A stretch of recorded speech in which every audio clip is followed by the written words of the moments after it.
آل محمد كما صليت على إبراهيم وعلى آل إبراهيم إنك حميد مجيد اللهم بارك على محمد وعلى آل محمد كما باركت على إبراهيم وعلى آل إبراهيم إنك حميد مجيد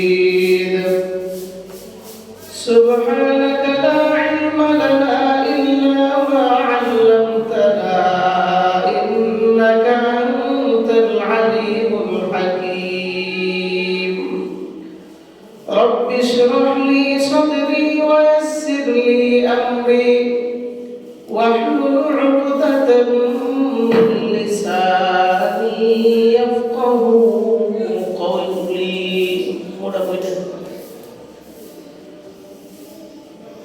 नहीं है दू जहां में मिसाले मुहम्मद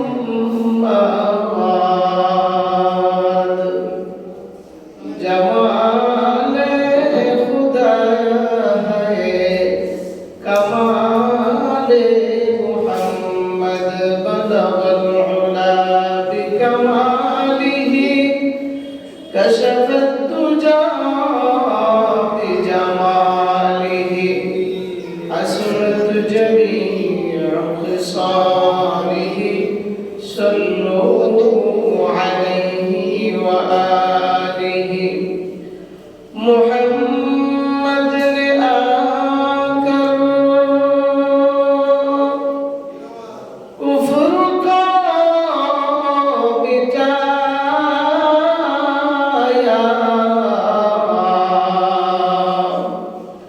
कुफ्र को मिटाकर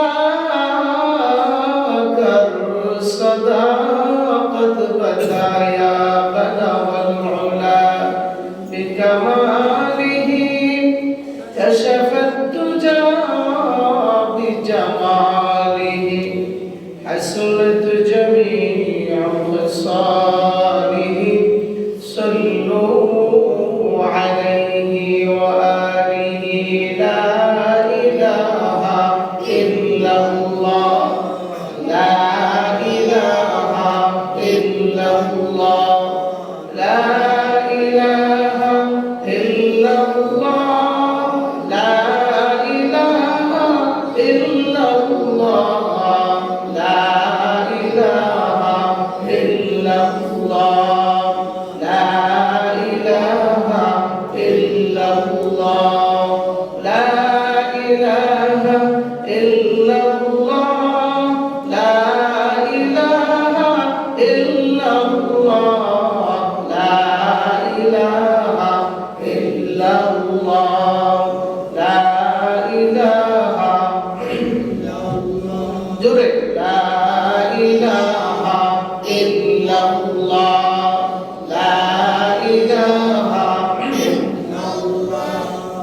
গাড়ি চলে না ড্রাইভার সারা বিমান চলে না পাইলট সারা গাড়ি চলে না ড্রাইভার সারা বিমান চলে না পাইলট সারা মানুষ চলে না রূহ সারা এই পৃথিবী চলে না আল্লাহ সারা